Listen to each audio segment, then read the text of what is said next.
Welcome to lesson number 3 and our focus on ions. Our lesson objective: determine the number of protons, neutrons, and electrons in an ion.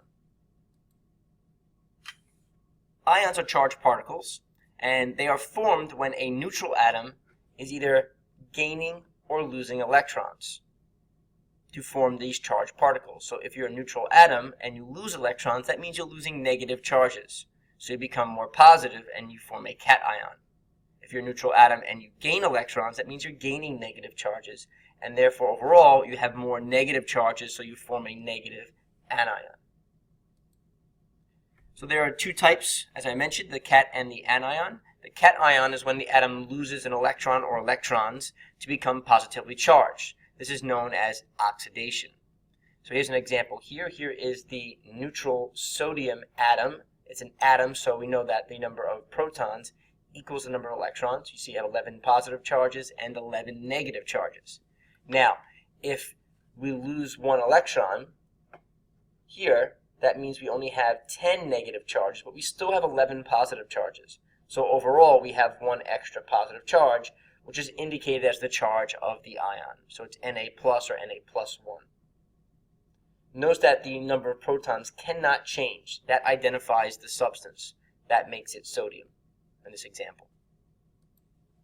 An anion is when the atom gains an electron or electrons and becomes negatively charged. This is known as reduction. So let's look at the chloride ion formation. So here's the chlorine atom. Again, atoms are electrically neutral, so the positives equal the negative. So 17 protons, 17 electrons. Now if we gain an electron, we now have 18 electrons, so 18 negative charges, but only 17 positive charges. So overall, we have one extra negative charge, indicated by the -1 for our ion symbol. So let's look at an example. At the top here, I put the iron atom, which is electrically neutral, and from the periodic table, I filled out all the information that we can get about iron. Now let's look what happens when we form the cation, or Fe plus 3. So the atomic number is going to stay the same, because that is how we identify that it's iron. The mass number stays the same because when we, in this case, either gain or lose electrons, electrons have essentially no mass. So it's so insignificant, it's not going to affect the mass number, because that's protons plus neutrons. The number of protons is not going to change. That's 26, because the atomic number is the number of protons. The number of neutrons doesn't change because we said mass doesn't change, so that's still 30. So what does change when you form an ion? The number of electrons. So we have 26 electrons in the neutral atom iron. Now the plus 3 is going to indicate that we've lost 3 negative charges, because again, we can't change the proton number. It doesn't mean that we add 3 protons. It means we have 3 less electrons, which would be 23.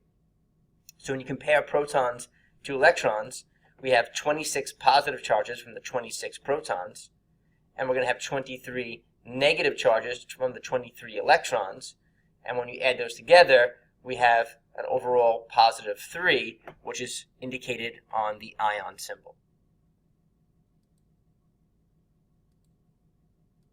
Let's see one more example.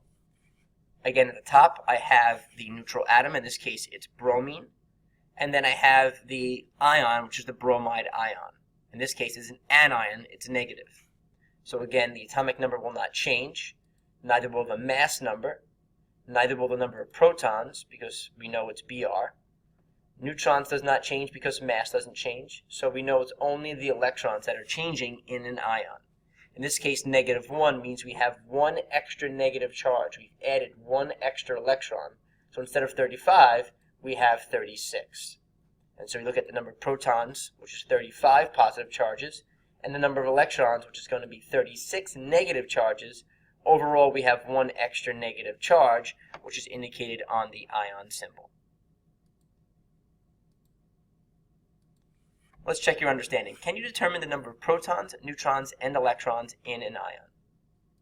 At this point, you should be able to determine the number of protons, neutrons, and electrons in an ion.